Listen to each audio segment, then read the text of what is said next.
మీడియాకు స్వాగతం. Flash news. మద్యం బెల్ట్ షాప్ పై ఆకస్మిక దాడి. అధిక మొత్తంలో మద్యం కేసులు స్వాధీనం.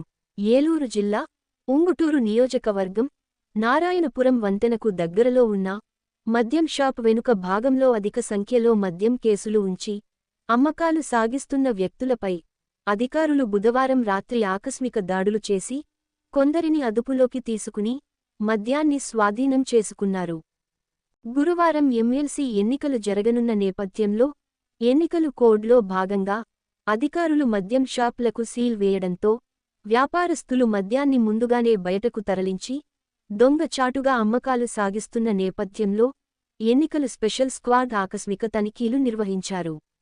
అయితే దొరికిన మద్యంలో అధికార కూటమిలోని జనసేన, వైసీపీ నాయకులకు వాటాలు ఉండడంతో విషయం బయటకు రాకుండా అధికారులపై ఒత్తిడి తెస్తూ పెద్ద ఎత్తున పైరవీలు చేస్తున్నారు. అధికారులు ఎలా స్పందిస్తారో వేచి చూడాలి. విశ్వసనీయ వార్తల సమాహారమే మన కింగ్ మీడియా. దయవుంచి మన కింగ్ మీడియా ఛానల్ను లైక్ చేయండి, షేర్ చేయండి, సబ్స్క్రైబ్ చేయండి. మరి కొందరితో చేయించండి. ధన్యవాదములు.